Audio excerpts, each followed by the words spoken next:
The events industry is turning to virtual events to face the crisis generated by the COVID-19 pandemic and the massive cancellation of physical events.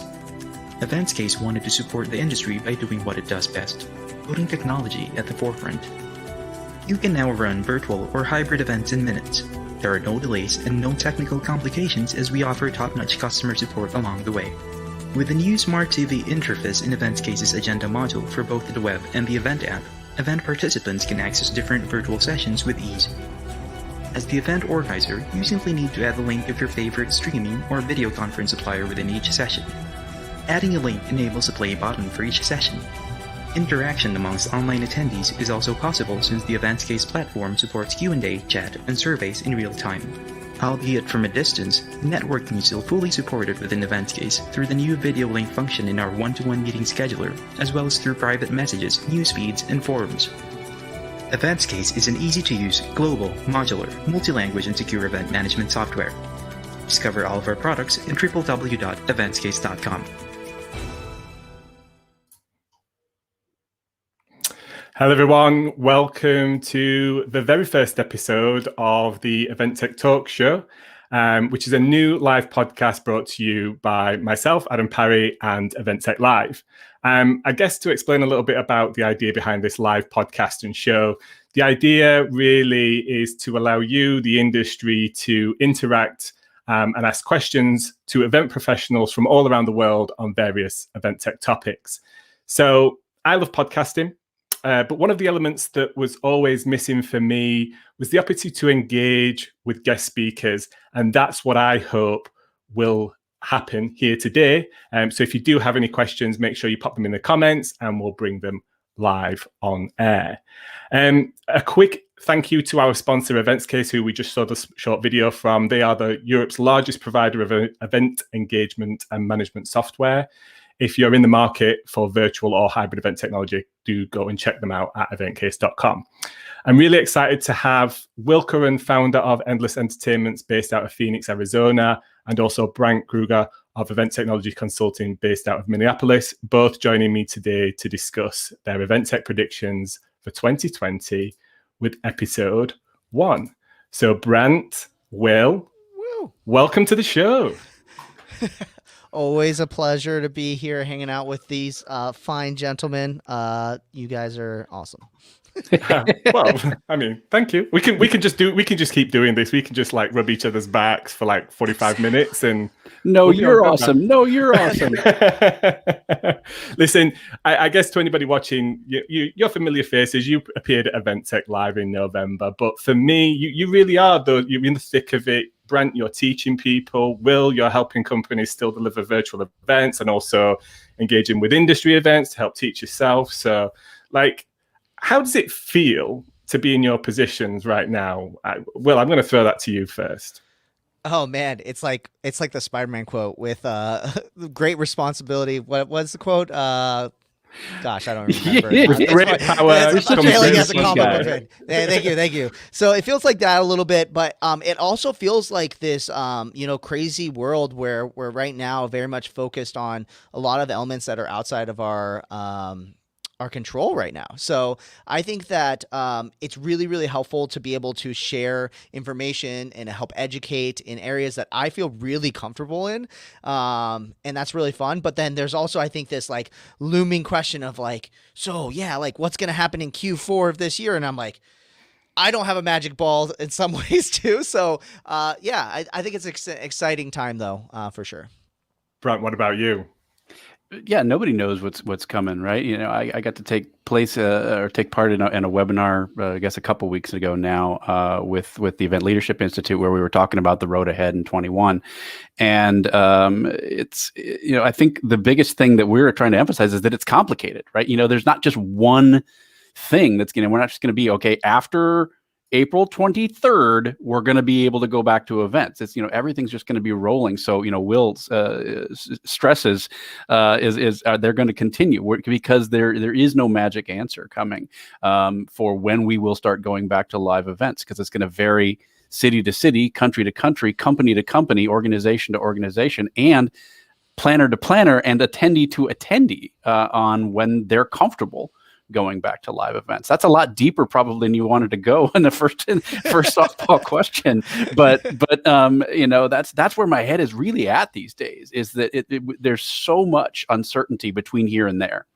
That, you know, I'm just trying to get people to just take a step back and know that, you know, so if you're waiting, you know, to find out when we're going to be back to normal, don't, you know, start making decisions now based on the fact that we don't know what's going to happen.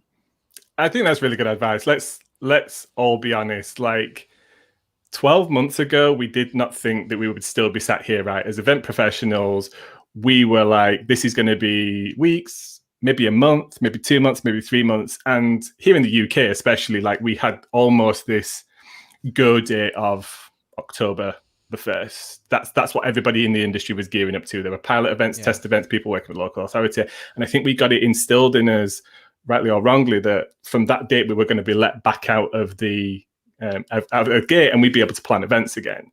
That's passed, and now we're 3 months past that as well. And I think you're right, Brent. If we don't start getting into the idea that we need to do things now as we are and plan for that, then we're going to be in a really sticky situation when it comes to actually revenue and all of the other things, keeping people engaged and that kind of stuff. Well, I guess to that point, that's this podcast done. We've done the event tech predictions. We can't really predict anything. No, I'm only joking. I guess, mic drop. I guess from my perspective, it'd probably be easy to break it down into pockets of kind of different things. That's the way I tend to look at things. You know, we're talking about live events already. And for me, live events are going to be a real challenge to come back the way that we saw them at the back end of 2019, to go straight out the gates into this, you know, shaking hands, thousands of people on site and all that kind of stuff. And I think they're going to change in terms of their look and feel and the way that we interact with them as attendees. Do you think the same? Like, what's your predictions around live events, maybe around technology that we might see help that transition back to face-to-face? Anybody want to throw some out there? Brant, go ahead. I did the first one first. Well, I mean, for the short term, we're looking at hybrid. I mean, and so again, going back to kind of where I started there, you know, talking about making the decision, saying, okay, if you absolutely have to have some kind of live element in your event, then you're going to have to be looking at hybrid, because again, we just don't know where we're going to be at. Every time we've thought we've known where we were going to be at in 3 months, we've been wrong. So you know, your safest bet is hybrid, but hybrid is hard. Hybrid is difficult because now you're planning for two completely different audiences. You need to make sure that both of them have a good quality experience. And so you really have to go through the design process and think through their journey through your event for both audiences. And there's more cost involved frequently, because we're adding the streaming technology that we wouldn't have necessarily had with just a live event or an in-person event. I'm trying to break myself of that habit. In-person, online, not live. Live just means it's happening now. So in-person versus online events. Or, you know, a lot of companies are continuing to decide to just stay with the digital. We don't know what's going to happen, so we might as well just stay with our online events. And so, you know, again, make that decision soon, make it now. But then as we come back to that live in-person experience, you know, we're already seeing the change. The ones that have come back and have tried it, you know, there's gallons of hand sanitizer on site. There's social distancing. There's attempts.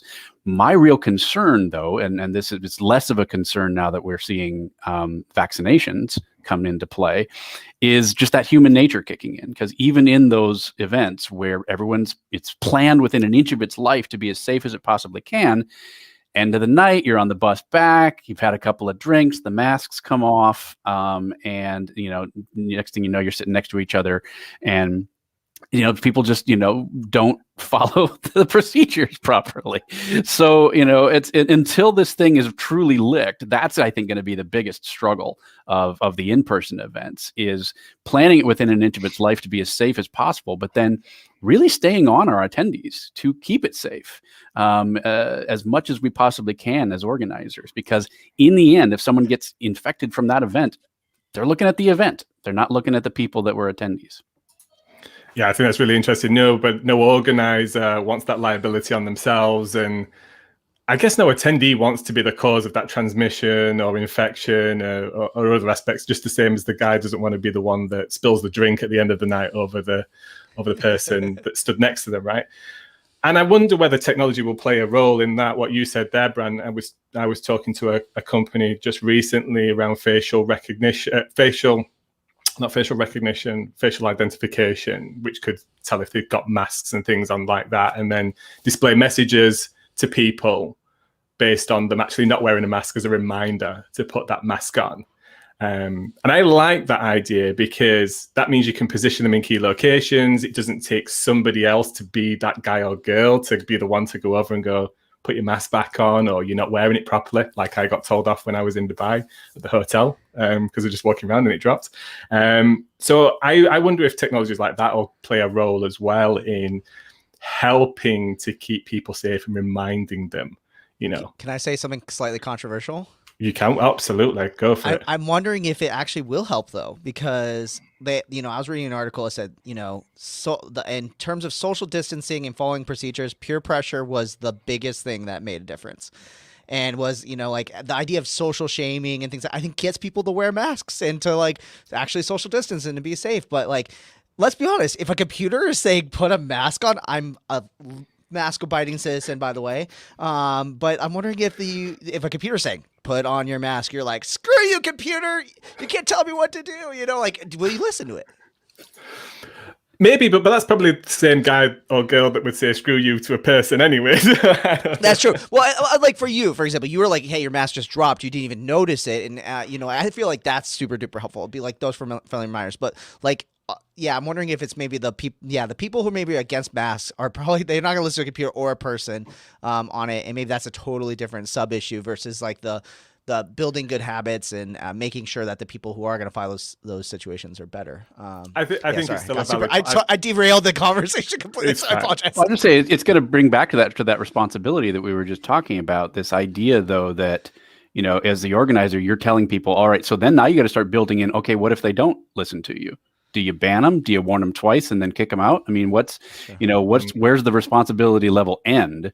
As the organizers is going to be a really fluid thing, I think, here for a while.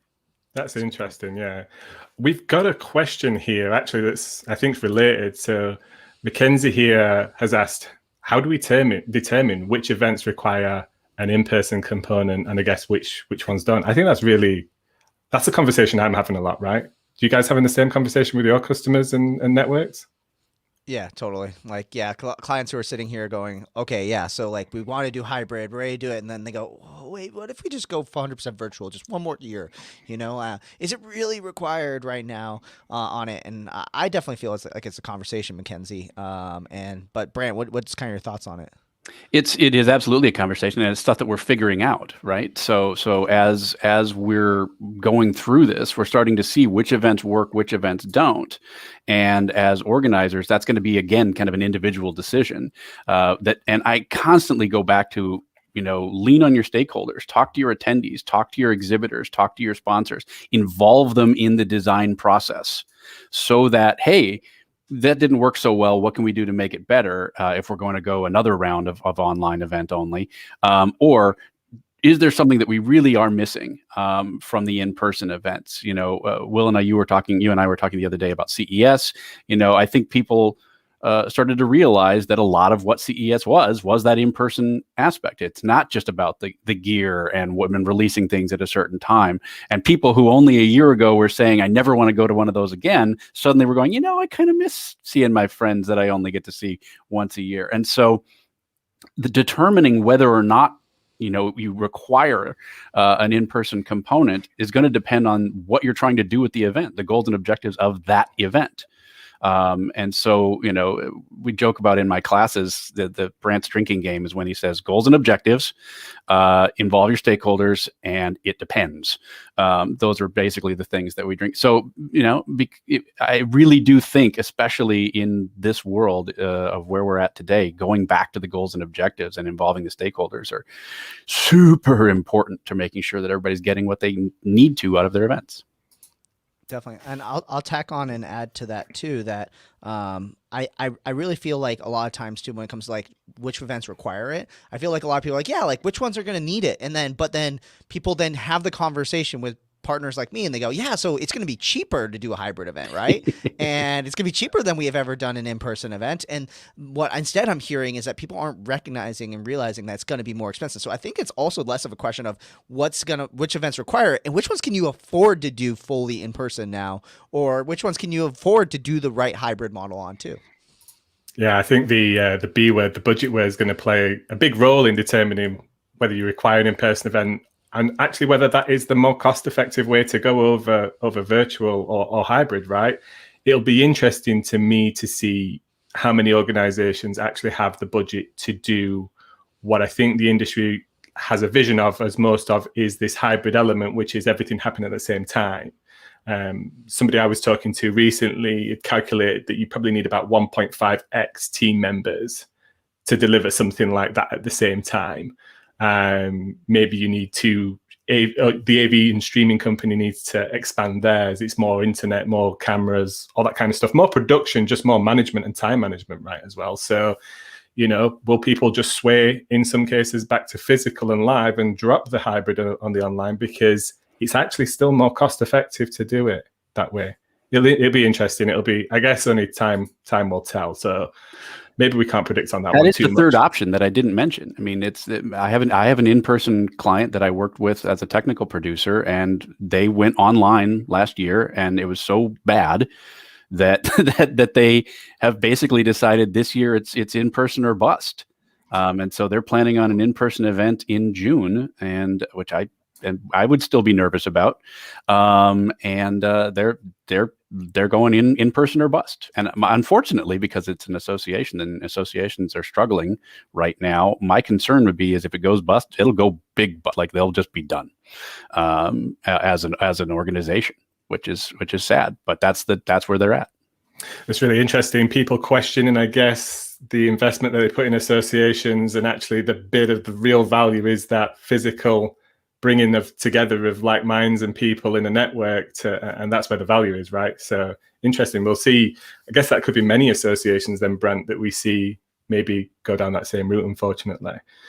I guess that brings me on to my next question. And again, this is hard to predict, but what do you think is going to happen with the virtual event platform landscape? I mean, we've seen an absolute explosion of existing technology providers pivot or bring in technology. There's obviously new players. Let's take Hopin. Now the owners of StreamYard, which we're using today, gone from literally stealth mode in like February to fully fledged, I don't know how many billion valuation company now, hosting huge amounts of virtual events and things. Do you think we'll continue to see an explosion of them, or do you think we'll see some die? Like, what's your thoughts around the explosion of virtual event platforms? Will, I'm going to come to you. I think this year is going to be a little bit less explosion, a little bit more iterative for sure. But I think the interesting thing is that as people start to get more experience and understand what's different features of a platform, there'll be less need for another platform. And instead of this idea that everyone will start to kind of drift and become different from each other. For example, I think a lot of people are realizing they're looking at these platforms and going, oh, so they can't handle in person really well. Like, so we're going to need a totally different platform. And I think that, not to say that it's not a great virtual platform at that point, but there might be one that's better that can handle the hybrid situation totally differently. So I think instead of it being this explosion of, oh, we need another platform, this market's just, there's so much land grab to get right now. It's going to see a little bit more iterative. And I think, I'm not an economy guy, and I don't really talk to every single person in the industry to feel this, but I feel like everyone's kind of taking a breath right now and like taking a second to be like, oh, so this is going to continue happening, rather than like in March, which everyone was like, oh my god, it's the end of the world, what are we gonna do, like, oh, just make this all happen. Now everyone's like, okay, well, maybe my event was October, let me just push it to January and do my normal planning process I normally do. And I'm seeing a lot more of that, like definitely a slowdown. Yeah, interesting. Brent, do you have anything to add to that? I think it's a lot like the event app market, right? We went from basically 4 or so event apps, but over 5 to 6 years, it feels like there's hundreds. And, we just did it a lot faster this time. So, 10 months ago, there were about 4 online, event platforms, and now there's hundreds. And so we did it a lot faster. But what was fascinating to me is even once we hit that kind of quote unquote saturation point in the event app market, every year there'd be 1 or 2 more. So, I agree with Will that I think we're past the explosion point, but that doesn't mean that we're done, having new companies come along and say, well, we want to take a crack at this. I think we can do this better. And, a lot of them come from internal. A lot of the event app companies that were out there, were home built by a company that just didn't feel like any of the ones that were out there worked for them. And then they later release it in hopes that other people feel the same way. And I think, we're seeing a lot of those as well now in the online event platform where, it's relatively easy. There's plenty of open source tools out there to build your own streaming platform. And so a lot of folks are doing that still internally. And then I think, so the explosion is past. I agree that we'll now be in kind of the iteration phase, but don't count out the idea that someone new could come along and be like, oh, that's nice. Do you think we'll niche down? Do you think platforms will go like more specific based on association needs, charity needs, that kind of thing? Could you see that happening? I think so. Yes. Yeah. Again, using the event app model, which I think is so far lining up pretty well, as far as a what to look back at in the history for what's coming next. Every event app, you ask them, who's your target audience? They'll say, oh, everybody. We can do everybody. But then if you just drill down just a little bit, you'll find, well, actually, we do a little bit better with medical meetings, because we have the ability to do scientific posters and distribute content afterwards. And the same thing is now happening with the online event apps and usually it's whatever they specialized in before. So it's like, these guys, they're really pushing the content delivery and the on-demand content. And then you use like the Internet Archive to go back and look at what they were doing 10 months ago. And their website is all about content delivery and marketing and things like that. Shocker. So, I think we will see those kind of specializations happen, but just like every event app would get you through 80% of any events, because it's got a schedule and speaker bios and, the map of the convention center. I think 80% of the, online event platforms will be fine for most everybody. But then if you do have that niche and you do want to, line up that last 20%, you have the ability to do so. Yeah, I agree. And I think just back to the comparison with the event app kind of scenario, I think we're going to see a lot of mergers and acquisitions over the next couple of years. So that's the next phase. maybe you moved away from a company and you didn't want to be a customer anymore, and then you'll be a customer because that company bought that company that you moved to. Man, that's never happened before in the events industry. Never. When a company buys like 4 of the major players, and there you go, you're right back where you started again, I guess. Before I move on to, I guess, one of my next questions, there's another question here from Mackenzie. I'm going to bring it on screen. How do you recommend planning from pivoting to hybrid? And I think she's looking at budgeting, staffing. How does she help and convince and educate the leadership that she needs to plan for an increase in both areas? I guess being that in the mix of it, that's a real challenge, right? How are you guiding your customers and your network guys? Brent, you want to go first? Sure. I can. I mean, this is all I do is talk no, about this. No, and to a certain extent, me too. So it's. I'm not going to put either one of you on the spot. I'm not going to play tennis here. Whoever wants to speak first, go. There's a couple different aspects of that. If you're trying to convince someone, that's one thing. The good news is that most small to medium size meetings, have 80% of the gear. 80's been my number, I guess, this morning. That you would need to do. As long as you've got a camera and an audio board and microphones, a lot of the stuff that we have at our small to medium sized businesses.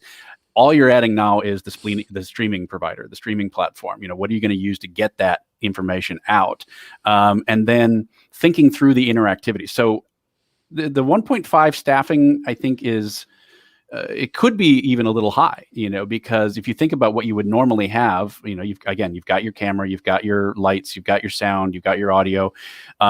really is what you're adding, I think, is adding that host, adding that, extra person that's going to be the contact for your online audience. That's a huge part, I think, of pulling off a hybrid event successfully, that you're not just throwing a live stream, you're not just throwing a camera in the corner, throwing a live stream out, but really working on the interaction between the two audiences, making the remote audience feel like they're in the room, making, trying to find connections with the in-person audience to the remote audience. And so having that dedicated host or MC for your remote audience, they're in the room, so they can act as the voice of the remote audience.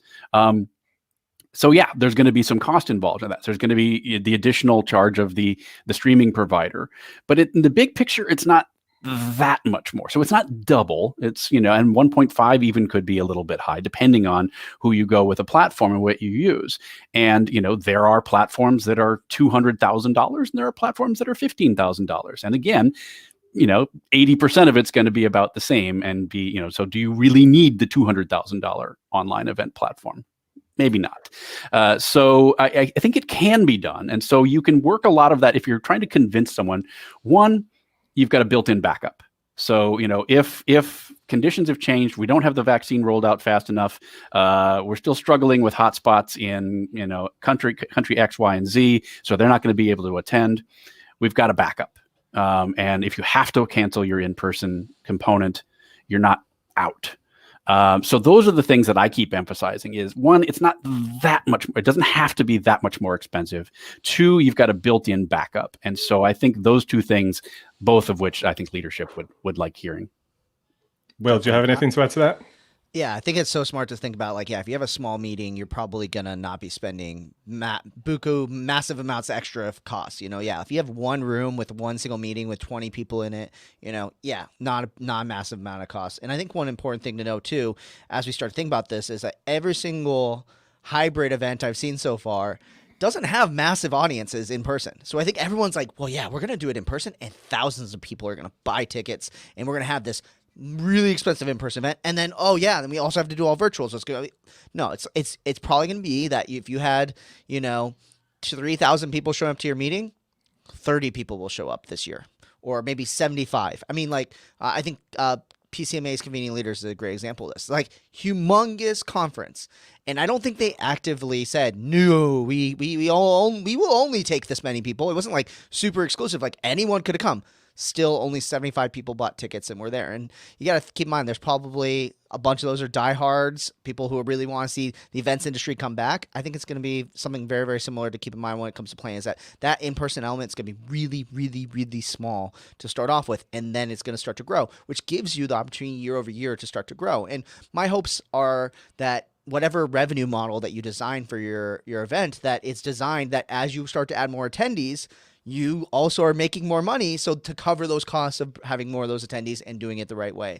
And yeah, I think when it comes to the technology side of things, I'm 100% with Brant. Start virtual first, then start to add and tack on the in-person, versus back in the day was, let's do in-person and tack on a virtual element. It's the other way around, virtual first audience for sure. I think there's two things I'd like to add to that. And apologies for my little son in the background. Live streaming from home, guys. This is what it's all about, right? I love it. I guess there's two things, if I can continue my train of thought. One is around getting people back to live events. Now, this is not an event technology prediction, but this is just a prediction about events in general. I feel like there'll be an emergence of people putting more emphasis on the leisure and travel aspect of attending events, as well as the networking, content, and great opportunities, right? Because then you're kind of playing into people's other emotions and mindset of like, okay, from me here in the UK, maybe I want to go to that event in Vegas because who doesn't want to go to Vegas, right? Like, I can spend an extra couple of days. I'm already going through the process of traveling and tests or whatever else is involved in going to a business event. I might as well extend my stay and enjoy a couple of days leisure time either side of that event or around that event, or maybe even take my family with me and just go through that pain as well. So I think it'll be interesting to see how people kind of use that as a hook. And then on the second side of things, at the moment, from what I see, everybody's trying to plan their original events, the physical events and the things that were happening before. Why not take the opportunity to launch new events within your niche or new or areas or new verticals. Or I'm pretty sure 99% of planners out there or organizations will have a list of things we'd like to do, but never get around to doing it because planning physical events is a lot of work, right? Like virtual events can be spun up relatively cost effective initially if you plan and budget the right way, and you can test the water. And if you get 75 people turn up to your first virtual event for this thing, then that's a success. That's 75 new people to a new event. Then build on that. Lots of companies want to geoclone. Lots of companies want to spin off. They see niches. I mean, we've all seen the co-locates that happen all the time with people with new ideas and stuff.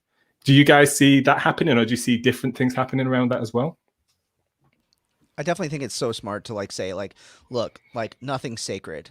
Let's start from scratch and do it that way. I think people fear that annual conference that everyone knows the branding of and trusts of, but let's be honest, a lot of times when we're afraid to do additional events, like you said, is because we've got so much other stuff on our plate. But I'm sure that if you've built up enough brand loyalty to your organization or to your event, that if you said, hey, we're going to do this niche small event that's still along the lines, my gosh, I'm sure a bunch of people would jump all over that. And I think that you then can give a more intimate experience. And I think definitely the nicheification of events is, I think, definitely going to be something very interesting to watch on here moving forward, because people are craving hyper specific, not mass market styles of events and interactions with people. People don't want to get on Facebook and just talk to everybody. They want to join a group for a certain size of business, just doing this certain size problem and having this certain size of whatever it may be. And they want that nicheification. I mean, I was talking about this with our head of implementation, is that you look at Reddit, for example. Reddit is constantly they have these large communities, and then people are this is too big. And then they splinter off into smaller communities. Then those get big, and then people splinter off. And I think the people are constantly looking for very hyper-specific interactions online. I absolutely agree. And I think that's why we're seeing things like Clubhouse pop up, right?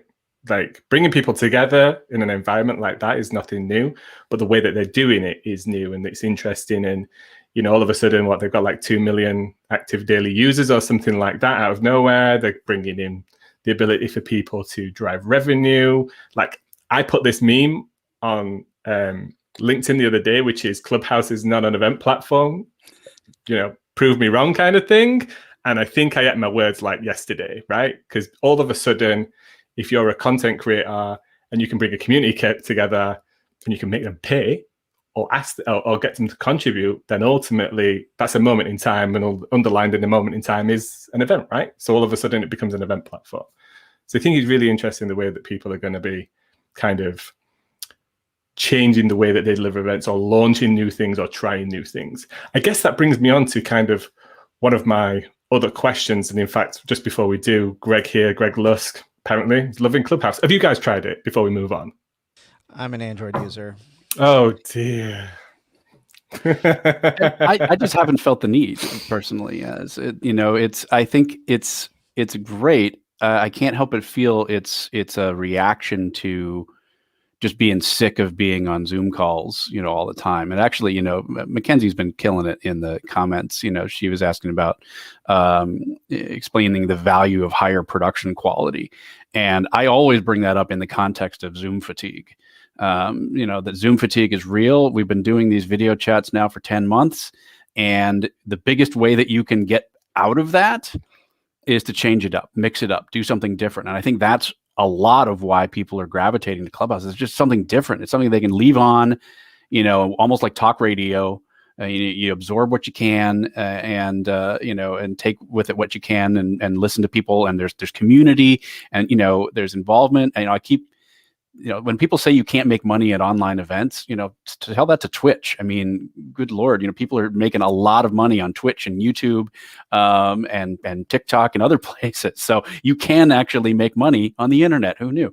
But this idea of increasing your production value, I think, is very important. So one of the ways to combat Zoom fatigue is don't make it look like a Zoom call. put a little effort into your background, put a little effort into camera placement so that it's not the same up the nose shot that we get.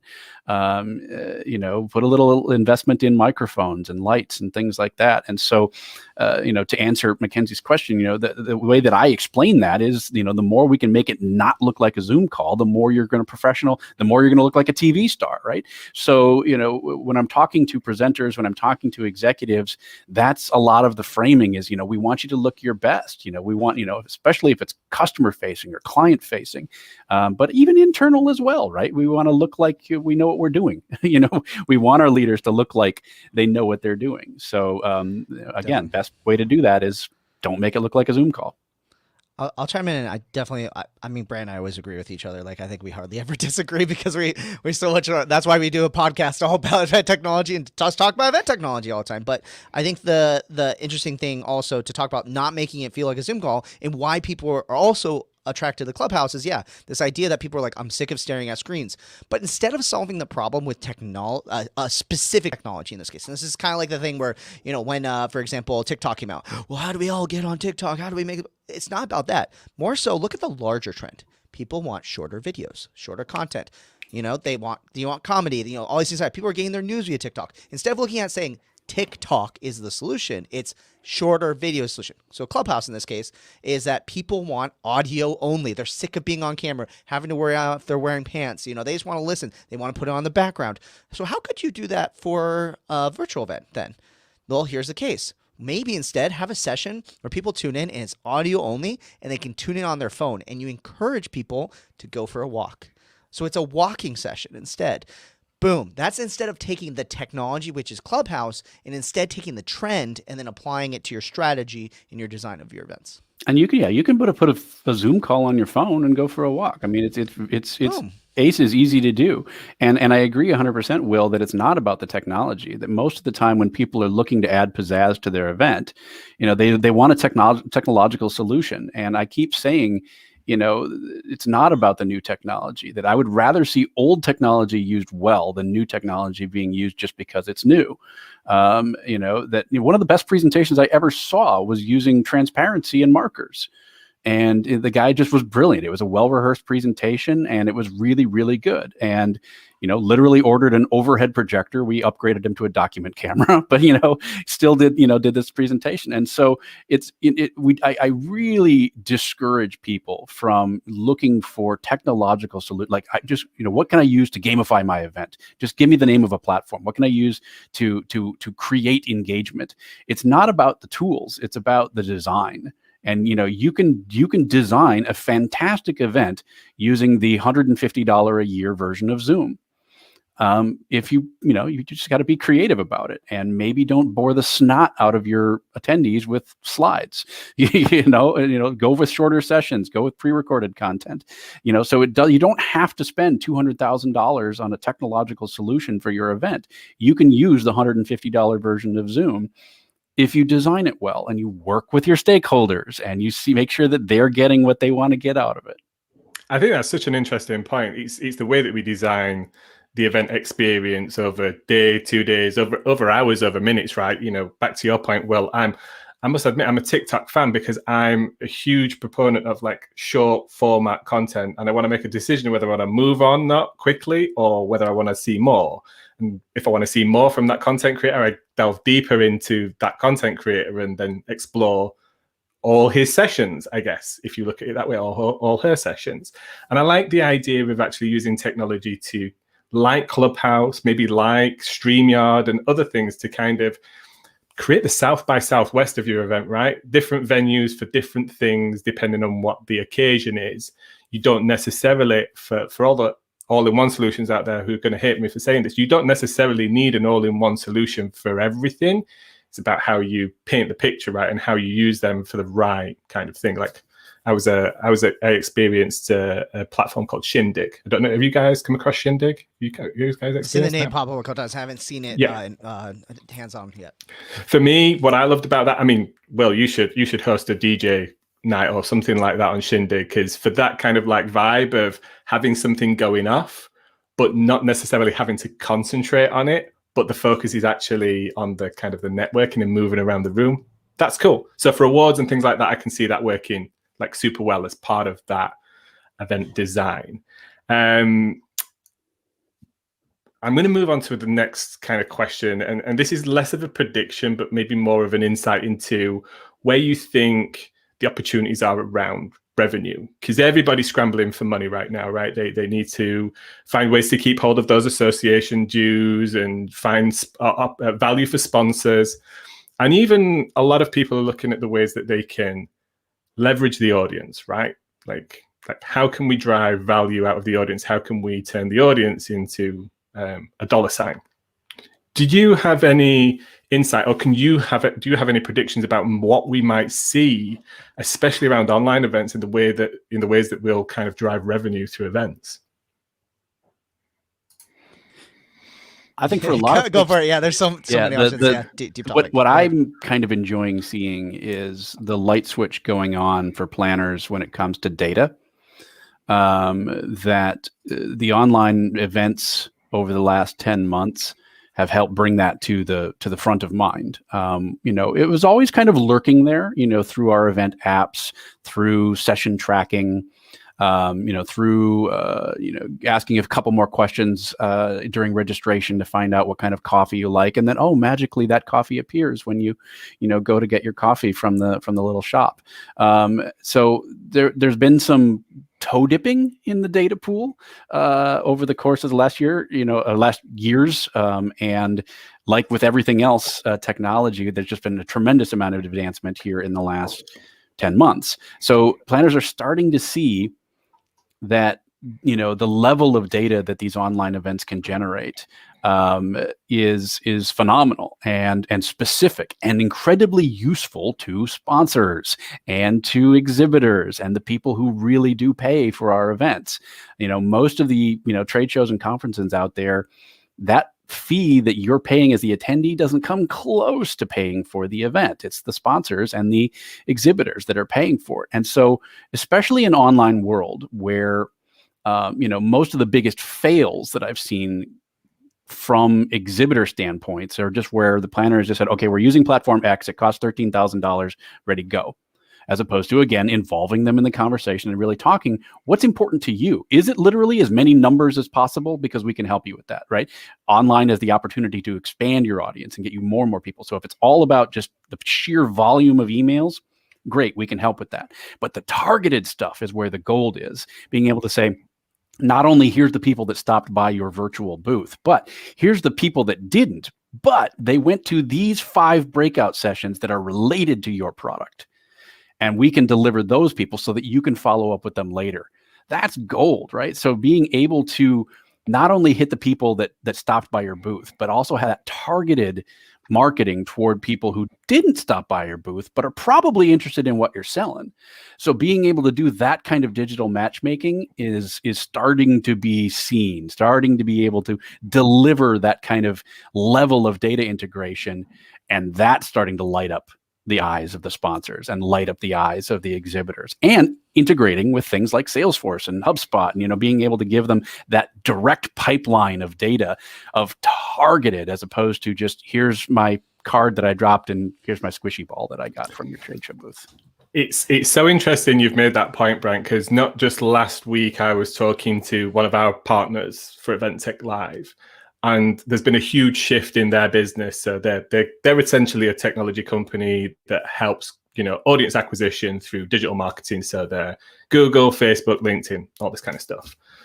But what's really interesting, it wasn't a huge appetite from their customers before the pandemic to actually leverage that and provide retargeting to those customers, being very specific about the level of targeting they can go to by region, by seniority, by interest levels, friends of friends and session watchers and all that kind of stuff. But now all of a sudden, that's the biggest part of their business at the moment, is because the event organizers are all of a sudden going, well, I can get the audience in the room, but actually the biggest opportunity to get sponsorship dollars is after the event, once I can say to sponsor A, all of these people that watch this, of this, and this caliber, we can, pay us, $30,000, and we'll provide you this many impressions in front of that audience for 3 months, guaranteed.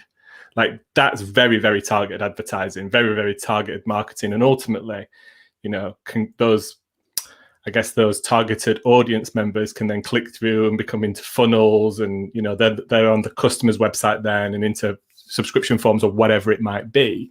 So quite high value in terms of what people can actually achieve in sponsorship dollars. Will, do you have anything else that you're seeing from your customers? Yeah, you guys kind of highlighted it. Is definitely the long-term investment and the long-term potential. I think that well, it was funny. We're talking like, yeah, there's this potential that this community that happens at the event can become a long-term community. We're like, that's an association basically at that point. But I think that people kind of forget that. It's like everyone thinks that like, hey, how can I turn this into a very short term, like one day only? But everyone's always been craving long-term engagement and things like that. But I think there's this huge potential to rethink, sponsorships and partnerships between companies that give you money to looking more like a digital marketing partnership than anything. And I would love to see that, oh, hey, yeah, you want to come have a booth? Well, why don't we set it up that, we do a monthly blog post on our blog, and our guest writers will write it. We'll interview your CEO, and we'll make an awesome blog post, and it'll be sponsored by you. And, oh, hey, by the way, we're going to do that for 12 months. So therefore, your sponsorship goes from being a one-time only, revenue source to like, hey, now you're getting revenue all throughout the entire year. And I think that would really, really tremendously help people. And I think that what people don't realize too is that that's also great marketing for your event. So I think in terms of that creates this huge opportunity for revenue and extending the shelf life of content. There's some really good stuff behind that. I totally agree with that, Will. So I come from a publisher background into events, and now the technology is allowing pure play event organizers to easier transition into, I guess, the publishing sphere, but literally leverage all of that as some way of either engaging with their community and keeping them engaged, or revenue, right? That's or even both at the same time. I mean, that's totally possible, right? Like total win-win. Piece of content engages the community, but somebody's paid for it as well. Like I can totally see so many, and I guess it's taken now really for that technology to be a level and accessible and be able to put it all together. I guess on that, do you think event technology companies then will become more community and publishing platforms rather than niche into event tech? Definitely. I do. I think it definitely, yeah, I think Brant and I have had long conversations about this for sure. I think it's the community is the future. Brant, what are you thinking? Well, if you look at the success of platforms like Twitch and YouTube and other, live streaming where people are making money, it's all about being passionate about a certain subject and personalities and communities that you're attracted to that specific gamer if you're following somebody on Twitch or that specific person. And so the more that organizations can, find their internal rock stars, find the people that are, going to be the guiding lights, and then encourage the community and the passion about what people are passionate about, more than just, well, we have a Facebook group, and, really finding what people are passionate about and working with them to give them more of that. It's really not that terribly complicated. And you can use technology to leverage that, to use technology to keep people in touch. I'm constantly telling folks that, I don't know every event platform out there. I don't know. And if you spoke to them last week, chances are you have more up-to-date information than I do. No one person can. But what we can do is continue to come together as a community and share our experiences together. And so I've been doing a lot of that, trying to foster community, talking to people, getting planners to share, hey, I used this platform. It went okay, but here's the things that I didn't like. Or I used this platform and I loved it and it was amazing. And here's the things that I like and I don't like. And so the more that we can come together as a community, the more that we can share and use technology to help facilitate that, the better. And so absolutely, you're dead on that more platforms can encourage and incorporate that, the networking that that's what we say we want out of our in-person events, right? Is the serendipity of running into people in the hallways, the chatter, the talking, the going out to dinner afterwards. So how do we facilitate that on our online events? Absolutely. I've seen some platforms already move that way. I've been in touch with a couple recently just to keep up to date myself, and they're already looking at this kind of holistic view of like, it's a content play. And But what we need to do is we need to be able to provide our customers with the webinar opportunity right now and the 2-day networking event or the roundtable or the hosted buyer and the in-person element as well. So it'd be really interesting to see over the coming years how maybe it's not Event Tech, but it's Event and Community Tech. Or maybe I need to rebrand Event Tech Live to Community Tech Live and be ahead of the game or something like that, right? You just did all this hard work to come out with a new podcast and you're already having to rebrand it.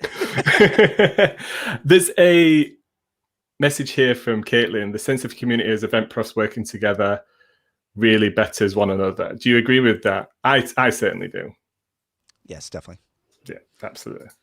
And I guess, you know, we've already been talking 50 minutes here.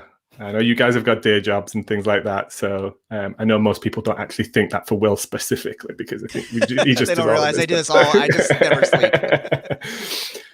One of the things, I know you're passionate about this, Brent, or it's a topic of conversation that we've spoken about many a times, is the changing face of people within the industry, especially at the moment. So, you know, there's, especially with event technology, there's new roles kind of seem to be popping up, or people seem to be positioning themselves in different ways when it comes to social, like LinkedIn and things like that.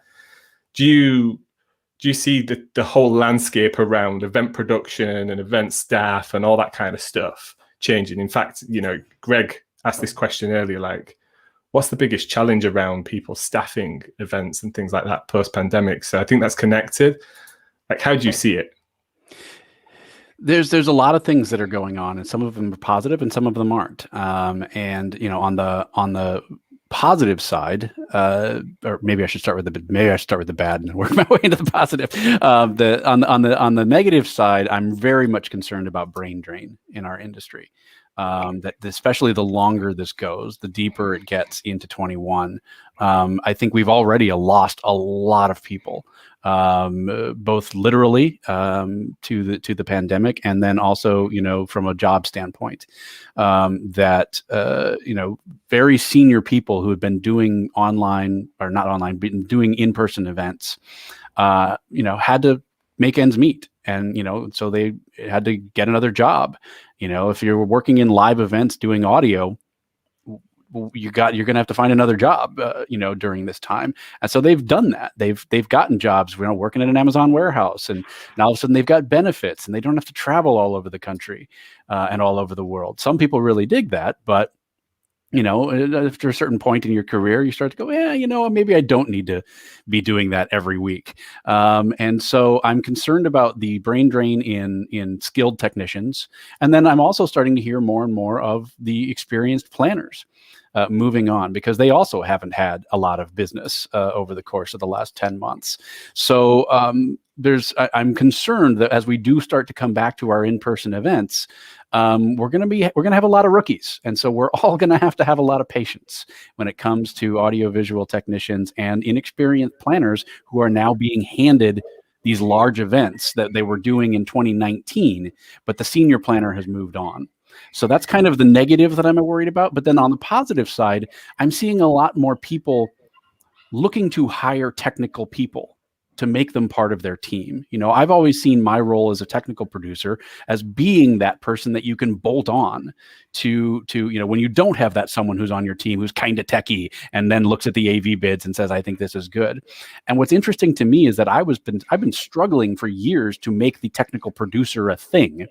And now I'm seeing job applications that say we're looking for a technical producer, and people have come to that job title on their own. It wasn't from me. They just decided that's what that person should be, who's going to help me with our online events.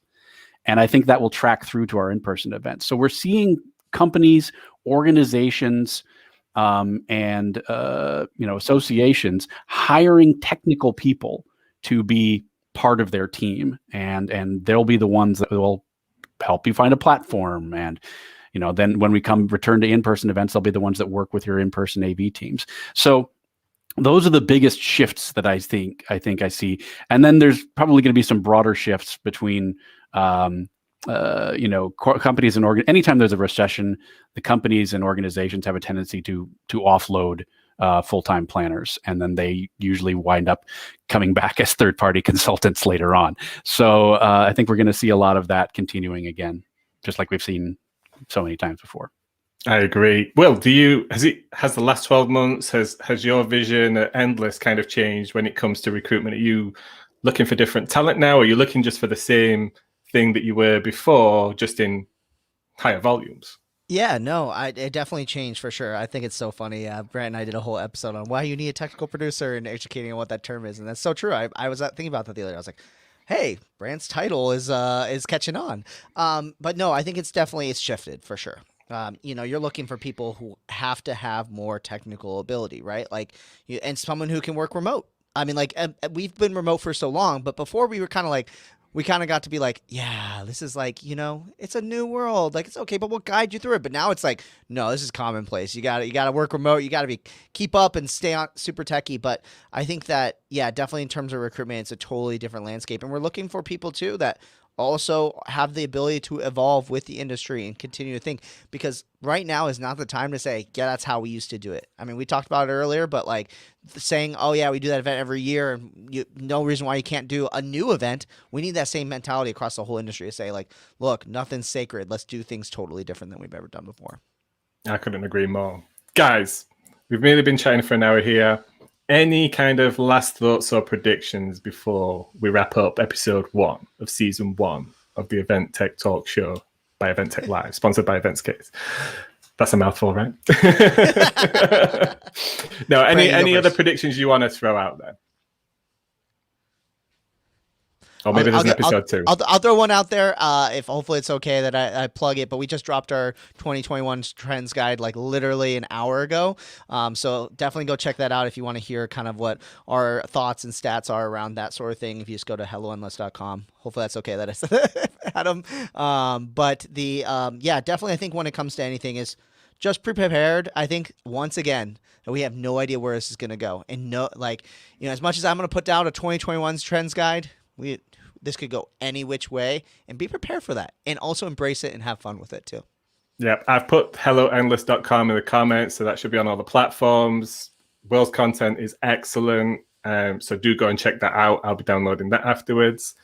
Brent, what about you? Have you got any final thoughts?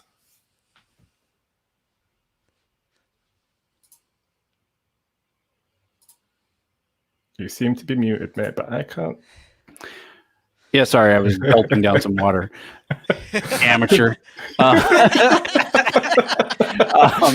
What a way to end.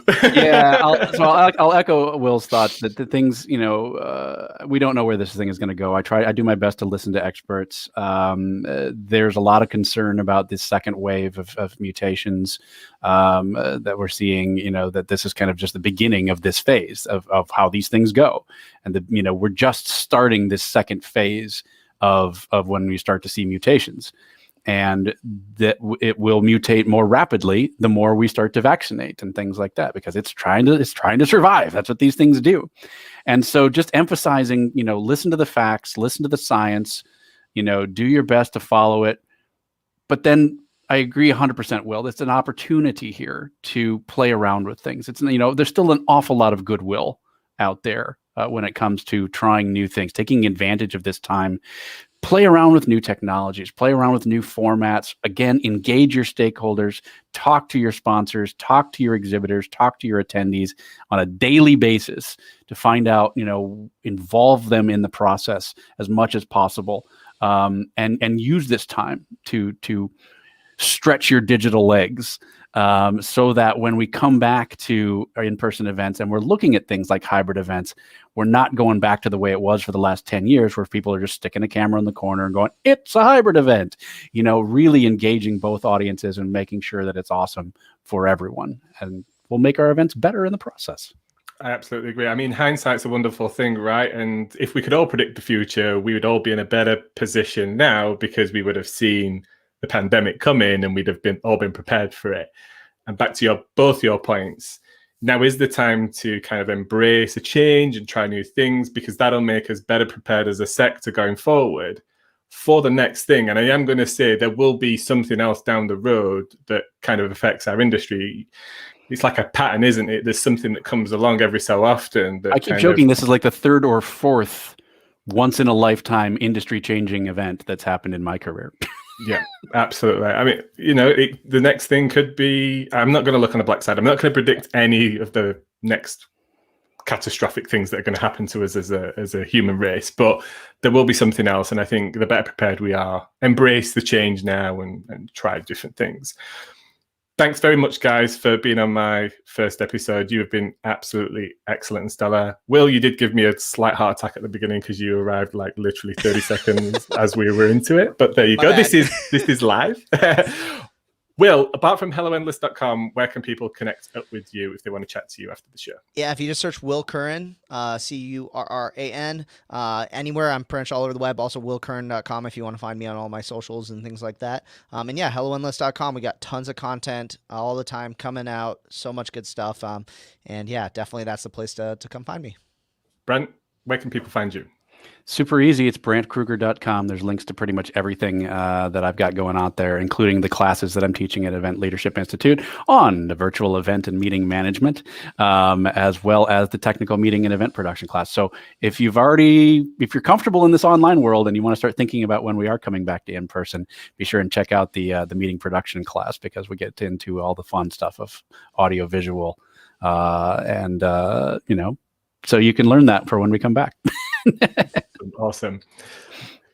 Thank you for everyone that's tuned in and everyone that's asked questions and posted comments on today's episode. It will be live straight afterwards on YouTube, I believe, and we will be putting a podcast version out afterwards. So if you enjoyed today's content, subscribe, share, like. I feel like a YouTuber now.